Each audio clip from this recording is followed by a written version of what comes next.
নমস্কাৰ সকলোকে পুনৰবাৰ মোৰ চেনেললৈ স্বাগতম জনাই লৈ আহিছোঁ আজিৰ দিনটোৰ ৰাশিফল। আজি হৈছে 10 নৱেম্বৰ 2025 অসমীয়া 24 কাতি সোমবাৰ।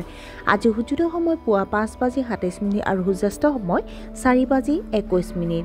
আজি হৈছে জ্যৈষ্ঠ তিথি আৰু কৃষ্ণপক্ষ। আজিৰ দিনটোৰ প্ৰথম ৰাশি হ'ল মেঘ ৰাশি। আপোনাৰ ব্যৱসায় সম্প্ৰসাৰণৰ বাবে তৎক্ষণাত বৃহৎ আৰ্থিক বিনিয়োগ কৰাটো এৰক। আপুনি হয়তো আপোনাৰ কৰ্মক্ষেত্ৰত অতিৰিক্ত কাম ল'ব লাগিব। বাকী থকা বিষয়বোৰত হস্তক্ষেপ কৰাটো ভাল নহয়। আপোনাৰ পৰ্যাপ্ত জ্ঞান নথকা কিবা এটা দাবী নকৰিব। দুপৰীয়াৰ পিছত পৰিস্থিতি আৰু বেয়া হ'ব পাৰে।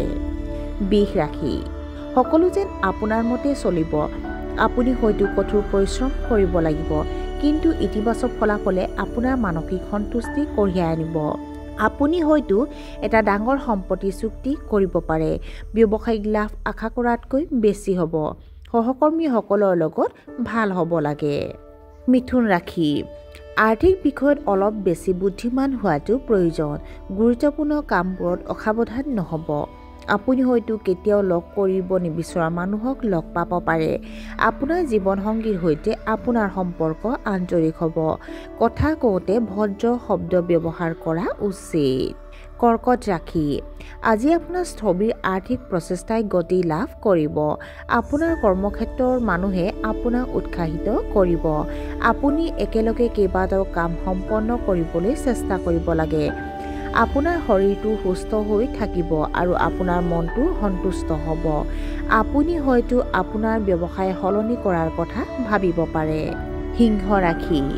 কৰ্মক্ষেত্ৰত স্বেচ্ছাচাৰী আচৰণ পৰিহাৰ কৰক। অত্যন্ত কঠোৰ পৰিশ্ৰম কৰিব লাগিব। আপুনি চকুৰ কিছু সমস্যাৰ সন্মুখীন হ'ব পাৰে। চৰকাৰী নীতি নিয়ম কঠোৰভাৱে মানি চলিব লাগে। কিবা এটা লৈ আপোনাৰ তৰ্ক হ'ব পাৰে। আপুনি আপোনাৰ ভাৱমূৰ্তিক লৈ চিন্তিত হ'ব। অপ্ৰয়োজনীয় বিক্ষিপ্ততা পৰিহাৰ কৰিব লাগে। কন্যা ৰাশি। ব্যৱসায়িক ভ্ৰমণলৈ যাব পাৰে। নতুন প্ৰজেক্টত টকা বিনিয়োগ কৰিব পাৰে।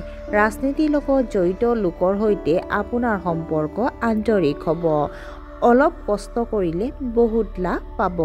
প্ৰেম বিবাহৰ বাটত থিয় হৈ থকা বাধাবোৰ দূৰ হ'ব। নিবনুৱা লোকে নতুন চাকৰি বিচাৰি পাব পাৰে। তুলা ৰাশি। অবিবাহিত লোকে বিবাহৰ প্ৰস্তাৱ লাভ কৰিব পাৰে। ব্যৱসায়ত হঠাৎ কিছু সিদ্ধান্ত ল'ব লাগিব পাৰে। ৰাতিপুৱা যিমান পাৰি সোনকালে গুৰুত্বপূৰ্ণ কাম সম্পূৰ্ণ কৰক। বিৰোধীৰ পৰা সাৱধান হোৱা উচিত। জীৱনত নতুন অভিজ্ঞতা লাভ কৰিব। সকলো কাম শান্তিৰে সম্পূৰ্ণ কৰিবলৈ চেষ্টা কৰক। বৃশ্চিক ৰাশি। আপোনাৰ অতিমাত্ৰা আত্মবিশ্বাসৰ বাবে আপুনি বহু লোকৰ লক্ষ্য হৈ পৰিব পাৰে। ধৰ্মীয় কাম-কাজৰ প্ৰতি আপোনাৰ আগ্ৰহ কমি যাব পাৰে। আপোনাৰ ঘনিষ্ঠ বন্ধু-বান্ধৱীৰ সৈতে আন্তৰিক সম্পৰ্ক বজাই ৰখা উচিত। আপোনাৰ বন্ধু-বান্ধৱীৰ লগত মতানৈক্য হ'ব পাৰে। আপুনি নিজৰ অভাৱ দূৰ কৰিবলৈ চেষ্টা কৰা উচিত। চৰকাৰী কামত পলম হ'ব। ধনু ৰাশি। আপোনাৰ কঠোৰ পৰিশ্ৰমৰ ফলত ফলপ্ৰসূ ফল পোৱা নাযাব। আপোনাৰ প্ৰেমৰ সম্পৰ্কত টান পৰিব পাৰে। আজি টকা ধাৰ লোৱাৰ পৰা বিৰত থাকক। নেতিবাচক চিন্তাই আপোনাৰ প্ৰদৰ্শনত প্ৰভাৱ পেলাব পাৰে।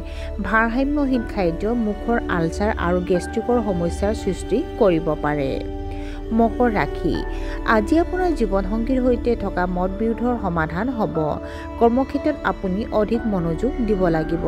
আপোনাৰ ব্যৱসায়িক যোগাযোগ বৃদ্ধি পাব। আপোনাৰ ঊৰ্ধ্বতম বিষয়াসকল অতি সন্তুষ্ট হ'ব। দৈনন্দিন জীৱনত আপোনাৰ অভ্যাসৰ পৰিৱৰ্তন নকৰিব। সৰু সৰু ভুলবোৰ আওকাণ কৰা উচিত নহয়। কুম্ভ ৰাশি। আপুনি হয়তো উৎকৃষ্ট ব্যৱসায়িক অৰ্ডাৰ লাভ কৰিব। ক'ৰবালৈ ওলাই গ'লে অতিৰিক্ত নগদ ধন লৈ আহিব। নিজৰ দায়িত্ব ভালদৰে পালন কৰিব। সকলো বাধা আঁতৰি যাব। আপোনাৰ ব্যক্তিগত কাম-কাজত বাহিৰৰ মানুহক বেছি হস্তক্ষেপ কৰিবলৈ নিদিব। আপুনি আপোনাৰ পৰিয়ালৰ পৰা সমৰ্থন আৰু সহযোগিতা লাভ কৰিব। আৰু আজিৰ দিনটোৰ শেষৰ ৰাশিটো হ'ল মীন ৰাশি। ব্যৱসায়ৰ লগত জড়িতসকলে সাৱধানতা অৱলম্বন কৰা উচিত। সুৰক্ষাৰ নিয়ম কঠোৰভাৱে মানি চলক। আপোনাৰ শক্তিক সঠিক দিশত কেন্দ্ৰীভূত কৰক। বাজেটৰ ভাৰসাম্য ৰক্ষা কৰিবলৈ কাম কৰক। পঢ়া-শুনাক লৈ চিন্তিত হৈ পৰিব পাৰে ছাত্ৰ-ছাত্ৰীসকল। মাংসপেশী টান আৰু বিষে আপোনাক অসুবিধা দিব পাৰে। আৰু আজিৰ দিনটো ৰাশিফল ইমানতে অন্ত পৰিছে আশা কৰোঁ আপোনালোক প্ৰত্যেকৰ আজিৰ দিনটো সুন্দৰ হওক ধন্যবাদ